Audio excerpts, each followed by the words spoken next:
Hi all. So welcome to our channel maths smart by Prashant sir. నేను గతంలో national means cum merit scholarship అనేటువంటి ఒక scholarship test గురించి ఒక రీల్ చేశాను. సో అందులో చాలా మంది స్టూడెంట్స్ రేజ్ చేసిన క్వశ్చన్ ఏంటి అంటే, సార్ మీరు MAT SAT two types of syllabus ఉంటుందని చెప్పారు కదా, అందులో మరి మ్యాట్కి సంబంధించినటువంటి సిలబస్ ఏంటి, అదేవిధంగా శాట్ యొక్క సిలబస్ ఏంటి అని చెప్పేసి చాలామంది స్టూడెంట్స్ అడిగారు. సో దీన్ని దృష్టిలో ఉంచుకొని నార్మల్గా సింపుల్ రీల్ కాకుండా ఒక ఫుల్ లెంత్ వీడియో చేయాలి అనే ఉద్దేశంతో నేను ఈ వీడియో చేస్తున్నాను. వీడియో పూర్తిగా చూడండి, ఇది మీకు డెఫినెట్గా యూజ్ అవుతుంది. ఎస్పెషల్గా ఎవరికి యూజ్ అవుతుంది అంటే, national means cum merit scholarship exam కోసం ఎవరైతే ప్రిపేర్ అవుతున్నారో వారికి డెఫినెట్గా ఇన్ఫర్మేషన్ యూజ్ అవుతుందండి. మనకి అందులో టూ పార్ట్స్ ఉంటాయి క్వశ్చన్ పేపర్లో. ఒకటేమో ఫస్ట్ పార్ట్, ఇంకోటేమో సెకండ్ పార్ట్. పార్ట్ 1లో వచ్చేసేమో మనకి మ్యాట్ ఉంటుంది. మ్యాట్ అంటే మెంటల్ ఎబిలిటీ టెస్ట్. ఇది ఒక 90 మార్క్స్కి ఉంటుందండి. ఆ తర్వాత మరొక పార్ట్ వచ్చేసి శాట్, స్కాలాస్టిక్ యాప్టిట్యూడ్ టెస్ట్ అంటాం.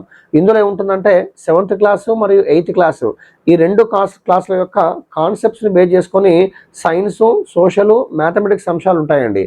మనకి సోషల్ వచ్చేసేమో 35 మార్క్స్కి ఉంటుంది. అదేవిధంగా సైన్స్ వచ్చేసేమో 35 మార్క్స్కి ఉంటుంది.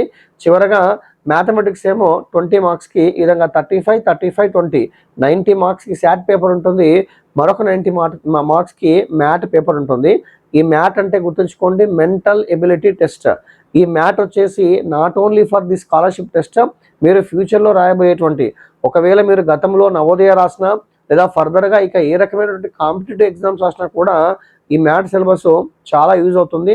డెఫినెట్గా అఫ్కోర్స్ ఆ ఎగ్జామ్ కోసం మాత్రమే కాకుండా ఇప్పుడు నేను చెప్పబోయే ఇన్ఫర్మేషను చాలామంది స్టూడెంట్స్కి, అన్ని రకాల స్టూడెంట్స్కి డెఫినెట్గా యూజ్ అవుతుంది. సో జాగ్రత్తగా వినే ప్రయత్నం చేయండి. నేను బ్లైండ్గా టాపిక్ గురించి చెప్పకుండా ఆ టాపిక్, అందులో క్వశ్చన్ యొక్క నేచర్ కూడా ఎలా ఉంటుందో మీకు చెప్పే ప్రయత్నం చేస్తాను. వీడియో పూర్తిగా చూడండి, కొంత లెంతీగా అయినా కూడా లైక్ చేయండి. And don't forget to subscribe our channel maths smart by Prashant sir. So ఈ మ్యాట్ మనకి ఇందులో రీజనింగ్లో భాగంగా 2 టైప్స్ ఉంటుందండి.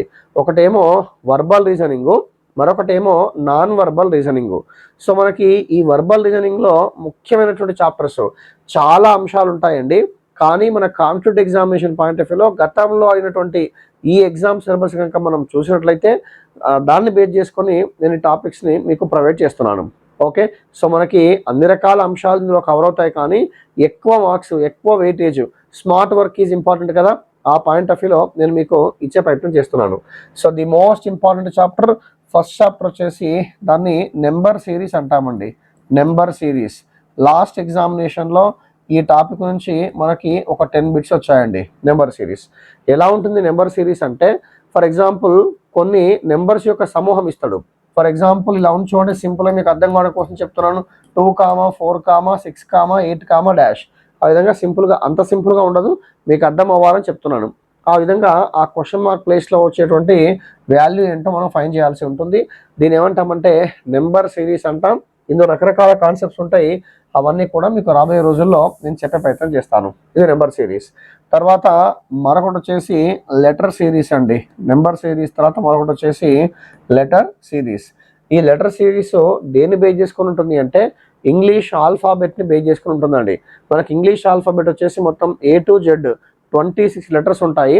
సో ఈ 26 లెటర్స్ని బేస్ చేసుకొని మనకి ఈ ఇన్ఫర్మేషన్ ఉంటుంది. అంటే ఈ నెంబరింగ్ మనకు పర్ఫెక్ట్గా రావాలి. ఈ నెంబరింగ్ ఎలా గుర్తుంచుకోవాలి అనేటువంటిది కూడా నేను సపరేట్గా రాబోయే రోజుల్లో వీడియో చేస్తాను. ఫర్ ఎగ్జాంపుల్ A అంటే 1, B అంటే 2, C అంటే 3, D అంటే 4 and so on, WXYZ, W అంటే 23.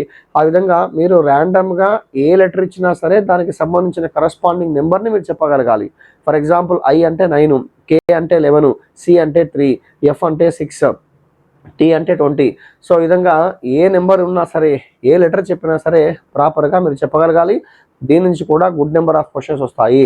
సో లెటర్ సిరీస్ ఎలా ఉంటుందంటే, ఫర్ ఎగ్జాంపుల్ దీనికి సంబంధించి కూడా F, I, L ఇట్లా ఉంటుందండి. సో దీంట్లో F అంటే 6, I అంటే 9, 6 9గా మారింది అంటే +3 కలిపాడు, 9 12గా మారింది అంటే +3 కలిపాడు, మళ్ళీ +3 కలిపితే సింపుల్గా 12 ప్లస్ ఏమొస్తుంది? సో 12 + 3 అంటే 15 O అవుతుంది. సో ఆ విధంగా మనకి యూజువల్గా దానికి సంబంధించినటువంటి ఇన్ఫర్మేషన్ మనకు ఉంటుంది. దాన్ని ఏమంటామంటే లెటర్ సిరీస్గా తీసుకుంటాం. తర్వాత ఇదే లెటర్ సిరీస్ అనే అంశాన్ని బేస్ చేసుకొని మరొక టాపిక్ ఉంటుంది. టాపిక్ నేమ్ వచ్చేసి కోడింగు డీకోడింగు. ఓకేనా, ఏంటంటే కోడింగ్ డీకోడింగ్. కోడింగ్ డీకోడింగ్ కూడా చాలా ఇంపార్టెంట్. ఇది కూడా మనకి లెటర్ సిరీస్ని బేస్ చేసుకునే ఉంటుంది. తర్వాత అనాలజీ అంటామండి, సాదృశ్యం అంటాం అనాలజీ. సో అనాలజీ మరొకటి వచ్చేసి odd men out. Analogy odd men out. Analogy అంటే మీనింగ్ ఏంటి అంటే ఇందులో నెంబర్ అనాలజీ ఉంటుంది, లెటర్ అనాలజీ ఉంటుంది, వర్డ్ అనాలజీ ఉంటుంది. అదేవిధంగా ఆడ్ మెన్ అవుట్లో కూడా number odd men out, letter odd men out, ఆ విధంగా మనకి రకరకాల అంశాలు ఉంటాయండి. ఈ అనాలజీ ఫర్ ఎగ్జాంపుల్ చూసుకుంటే 4:15 ఈజ్ యాజ్ ఫర్ ఎగ్జాంపుల్ 5:- అంటాం. 4:15గా మారింది అంటే మీనింగ్ ఏంటి అంటే ఇగో ఈ 15 ఏం రాసుకోవచ్చు అంటే 4² - 1. ఇక్కడ ఏదైతే ఆపరేషన్ అప్లై చేశానో అదే ఆపరేషన్ ఇక్కడ అప్లై చేస్తామండి. అంటే 5² - 1. 5² - 1 అంటే మీ ఆన్సర్ ఏంటండి 24. I hope you understood. అంత సింపుల్గా ఉండదు, కొంత మీకు ప్రాపర్ ప్రాక్టీస్ అవసరము. దాని ద్వారా మీకు జస్ట్ బేసిక్స్ అర్థం అవ్వాలి అనే ఉద్దేశంతో నేను ఆ చాప్టర్లో వచ్చేటువంటి క్వశ్చన్స్ యొక్క మోడల్ని కూడా మీకు చెప్పే ప్రయత్నం చేస్తున్నాను. సో ఇది మనకి అనాలజీ అనే అంశానికి సంబంధించి. తర్వాత odd men out. Odd men అవుట్లో ఒక 4 ఆప్షన్స్ ఇస్తాడు. అందులో 3 ఆప్షన్స్ ఒకే రకమైనటువంటి కండిషన్ని సాటిస్ఫై అవుతాయి. మరొక ఆప్షన్ వేరుగా ఉంటుంది. ఆ వేరుగా ఉన్న ఆప్షన్ మనం గుర్తించాల్సి ఉంటుంది. ఓకే, అది ఆడ్ మెన్ అవుట్కి సంబంధించి. తర్వాత మరొక అంశం వచ్చేసి బ్లడ్ రిలేషన్స్. సో ఇది కూడా చాలా ఇంపార్టెంట్, చాలా ఇంట్రెస్టింగ్ థింగ్. బ్లడ్ రిలేషన్స్ అనే చాప్టర్ని మిగతా చాప్టర్స్ మీరు ఓన్గా ప్రిపేర్ అవుతే కొంతవరకు మీరు నేర్చుకోగలరేమో, కానీ బ్లడ్ రిలేషన్స్ అనే చాప్టర్కి you need a proper guidance. చాలా ఇంట్రెస్టింగ్ చాప్టర్. మీకు అది ప్రాపర్ వేలో మీరు వింటే కనుక చాలా ఈజీగా చేసేయచ్చు, ఇబ్బంది ఉండదు. బట్ మీరు స్వతహాగా ఓన్గా నేర్చుకుంటే ఇబ్బంది పడే అవకాశం ఉంటుంది. For example A is the brother of B is the father of C and C is the grandfather of D. అట్లా ఇచ్చేసి ఈ ask to find out how A related to D. అట్లా వాటి మధ్య సంబంధాన్ని ఎలా ఉందో గుర్తించండి అంటాడు. ఇది గుర్తుంచుకోండి. ఓకేనా, ఇది బ్లడ్ రిలేషన్స్. తర్వాత మరొకటి వచ్చేసి డైరెక్షన్స్ అండి. డైరెక్షన్స్ మీ అందరికీ తెలిసిందే కదా. మనకి మొత్తం మీద ఒక 4 మెయిన్ డైరెక్షన్స్ ఉంటాయి, 4 కార్నర్స్ ఉంటాయి. అంటే north, east, west, south, north east, south west, north west. ఆ విధంగా మనకి 4+4 అంశాలను బేస్ చేసుకొని డిఫరెంట్ మోడల్స్ ఉంటాయి. దాంట్లో మనం పైథాగరస్ ఫార్ములా అప్లై చేస్తాము. చాలా ఇంట్రెస్టింగ్ థింగ్, అది డైరెక్షన్స్. తర్వాత ఇందులో మరొకటి వచ్చేసి మిస్సింగ్ నెంబర్స్ అండి. ఏమిటి మిస్సింగ్ నెంబర్స్ అంటే మిస్సింగ్ నెంబర్స్ ఒక డయాగ్రామ్ ఇస్తాడు. ఆ డయాగ్రామ్లో ఏదో ఒక నెంబర్ మిస్ అయి ఉంటుంది. ఆ మిస్ అయిన నెంబర్ని మనం ఐడెంటిఫై చేయాల్సి ఉంటుంది, అది మిస్సింగ్ నెంబర్. ఆ తర్వాత మరొకటి వచ్చేసి మ్యాథమెటికల్ ఆపరేషన్స్. మ్యాథమెటికల్ ఆపరేషన్స్ ఈ మ్యాథమెటికల్ ఆపరేషన్స్ అంటే మీనింగ్ ఏంటి అంటే it is purely based on BODMAS rule. మనకి బాడ్మాస్ రూల్లో ఈ bracket, of, division, multiplication, addition, subtraction ఉంటుందిగా బాడ్మాస్ రూల్లో. ఆ బాడ్మాస్ రూల్ని బేస్ చేసుకొని మనకి యూజువల్గా ఈ మ్యాథమెటికల్ ఆపరేషన్స్ అనేటువంటిది ఉండడం జరుగుతూ ఉంటుంది. సో ప్రధానంగా number series, letter series, coding decoding, analogy, odd men out, blood relations, directions, missing numbers, mathematical operations అనేటువంటివి మనకి యూజువల్గా వర్బల్ రీజనింగ్లో భాగంగా యూజువల్గా ఆడేటువంటి క్వశ్చన్స్ ఈ ఏరియా నుంచి రావడం జరుగుతూ ఉంటుంది. ఇవి కాకుండా మరికొన్ని రేర్గా అడిగేటువంటి చాప్టర్స్ కొన్ని ఉంటాయండి. For example ranking test, logical Venn diagrams, statements and conclusions, syllogism, అట్లా కొన్ని అంశాలు ఉంటాయి. బట్ అది rarest of the rare cases.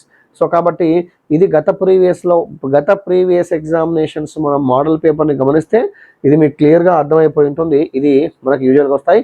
దాంతోపాటుగా కౌంటింగ్ ఫిగర్స్ అండి. కౌంటింగ్ ఫిగర్స్ అంటే ఒక డయాగ్రామ్ ఇచ్చేసి అందులో నెంబర్ ఆఫ్ స్క్వేర్స్ ఎన్ని, నెంబర్ ఆఫ్ ట్రయాంగిల్స్ ఎన్ని అనే అంశాలను బేస్ చేసుకొని కూడా మనకి క్వశ్చన్స్ ఉంటాయి. ఇవన్నీ దేని బేస్ చేసుకొని అంటే వర్బల్ రీజనింగ్ని బేస్ చేసుకొని. తర్వాత మరొకటి నాన్ వర్బల్ రీజనింగ్ అంటే మనకు డయాగ్రామ్ బేస్డ్ క్వశ్చన్స్ అండి. ఫర్ ఎగ్జాంపుల్ పాచికలు అంటాం, డైస్ అంటాం. దానికి సంబంధించి మెయిన్ చాప్టర్ వచ్చేసి డైస్ అంటామండి, పాచికలు. A die is having 6 equal faces. ఆ డైని త్రో చేసినప్పుడు వీఆర్ గెట్టింగ్ డిఫరెంట్ సిచ్యువేషన్స్. ఓకేనా, so dice is the best example for non verbal reasoning. తర్వాత మరొకటి వచ్చేసి mirror images and water images. So dice after you can take mirror and water images. Mirror image and water image చాలా simple concept, mirror image and water image. So ఈ mirror image యూజువల్గా మిర్రర్లో ఒక letter కానీ number కానీ ఒక figure యొక్క left ఏమో రైట్గా ఉంటుంది, రైట్ ఏమో లెఫ్ట్గా ఉంటుంది. అదే వాటర్ ఇమేజ్ ఏమో top becomes bottom, bottom becomes top, ఆ విధంగా ఉంటుంది. అది నేర్చుకుంటాం. Water image, mirror image. దాంతోపాటుగా మరొకటి వచ్చేసి ఒక సర్టెన్ ఒక 4 or 5 ఫిగర్స్ ఇస్తారండి. అలా ఇచ్చేసి దట్ పర్టికులర్ ఫిగర్స్ ఆర్, ఆ ఫిగర్లో ఉన్న particles they are moving in certain direction with some equal angle. Let's say for example 30 degrees, 45 degrees, 90 degrees. They are in the given particular figure, some of the particles are moving with particular direction. ఒక direction base చేసుకొని move అవుతూ ఉంటాయి. కాబట్టి ఆ next ఫిగర్లో, ఆ next question mark ప్లేస్లో వచ్చేటువంటి ఫిగర్ని మనం ఐడెంటిఫై చేయాల్సి ఉంటుంది. దాన్ని కూడా ఏమంటామంటే సిరీస్ అంటాం. ఇప్పుడు ఇందులో సిరీస్ ఉంటుంది, ఇందులో సిరీస్ ఉంటుంది. ఇందులో వచ్చే సిరీస్ ఏమో నెంబర్ లెటర్ సిరీస్, ఇందులో వచ్చే సిరీస్ ఏమో నాన్ వర్బల్ సిరీస్. ఓకేనా, నాన్ వర్బల్ సిరీస్ని బేస్ చేసుకొని కూడా మనకి క్వశ్చన్స్ ఉంటాయండి. దాంతోపాటుగా మరొక అంశం వచ్చేసి సేమ్ ఒక 4 ఫిగర్స్ ఇస్తాడు, అందులో డిఫరెంట్గా ఉన్న ఫిగర్ని ఐడెంటిఫై చేయాల్సి ఉంటుంది. లేదా ఒక ఫిగర్ ఇస్తాడు, అందులో కొంత పోర్షన్ మిస్ అవుతుంది, ఆ మిస్ అయిన పోర్షన్ని మనం ఐడెంటిఫై చేయాల్సి ఉంటుంది. ఓకేనా, ఎంబెడెడ్ ఫిగర్స్ అంటాం. పేపర్ కట్టింగ్, పేపర్ ఫోల్డింగ్ని బేస్ చేసుకొని, ఒక పేపర్ ఫోల్డ్ అయి ఉంటుంది, దాన్ని ట్రిమ్ చేస్తాం ఏడో చోట, అది అన్ఫోల్డ్ చేసినప్పుడు మనకు ఫామ్ అయినటువంటి డయాగ్రామ్స్ ఏంటి అనేటువంటి అంశాలను బేస్ చేసుకొని యూజువల్గా మనకి ఈ national means cum merit scholarship ఎగ్జామినేషన్లో మనకి డెఫినెట్గా వస్తుంది. మీరు ఒకటే గుర్తుంచుకోండి, మ్యాథ్లో మీరు సక్సెస్ సాధించాలంటే మనకి 90 బిట్స్ ఉంటాయి, సఫిషియంట్ టైం ఉంటుంది. చాలా హార్డ్ బిట్స్ ఏముండవు. మీరు ప్రీవియస్గా మీరు యూట్యూబ్లో కానీ రకరకాల సోర్సెస్ ద్వారా మీరు చూడండి, లాస్ట్ 3 years పేపర్ తీసుకోండి, 25 పేపర్, 24 పేపర్, అట్లా గడిచిన ఒక 3 సంవత్సరాల పేపర్ తీసుకొని అందులో జాగ్రత్తగా నాట్ ఓన్లీ ఫర్ తెలంగాణ, ఇది ఏపీ వాళ్ళైతే తెలంగాణ పేపర్ని, తెలంగాణ వాళ్ళైతే ఏపీ పేపర్ని, రెండు కూడా ఆ విధంగా గడిచిన 2 లేదా 3 సంవత్సరాల పేపర్స్ తీసుకొని డౌన్లోడ్ చేసుకొని చూడండి. మీకు సిలబస్ పై ఐడియా వస్తుంది, చాలా ఈజీగా వస్తుంది. But the thing is you need to have a proper planning. ఓకేనా, సో కాబట్టి ఎవరైతే గవర్నమెంట్ స్కూల్స్, నాన్ రెసిడెన్షియల్ క్యాంపస్లో లేనటువంటి గవర్నమెంట్ స్కూల్లో చదువుతూ దట్టు 8th క్లాస్లో ఉన్నారో, మీకు November 1st రోజు national means cum merit scholarship exam ఉంటుంది. చాలా మంచి కాన్సెప్ట్. మీకు ఎవ్రీ మంత్ కూడా 1000 రూపీస్ లాగా పర్ ఇయర్ 12,000. అది మీకు 8th క్లాస్లో ఎగ్జామ్ ఉంటే 9th క్లాస్ బిగినింగ్ నుంచి till the completion of intermediate అంటే 4 years పాటు complete 9th standard, 10th standard, 11th and 12th intermediate first year and second year, ఈ 4 years పాటు మీకు ఉంటుంది. ఒక కైండ్ ఆఫ్ ఎంకరేజ్మెంట్ ఉంటుంది. సో మీకు మంచి రెస్పెక్ట్ ఉంటుంది సొసైటీలో ఆ ఎగ్జామ్ క్లియర్ చేశారంటే మోరోవర్. కాబట్టి అది గుర్తుంచుకోండి. సో ఇది మనకి ఓవరాల్గా ఈ national means cum merit scholarship అనేటువంటి అంశానికి సంబంధించినటువంటి వర్బల్ అండ్ నాన్ వర్బల్ రీజనింగ్కి సంబంధించిన సిలబస్. సో ఈ సిలబస్కి సంబంధించి కానీ, ఎగ్జామినేషన్ సంబంధించి కానీ ఏమైనా డౌట్స్ కావాలన్నా, సజెషన్స్ అయినా ఏమైనా కామెంట్ బాక్స్లో చెప్పండి. అకార్డింగ్లీ రాబోయే రోజుల్లో మీకు ప్రొవైడ్ చేసే ప్రయత్నం చేస్తాను. Okay, thank you all for watching this video. See you in the next video.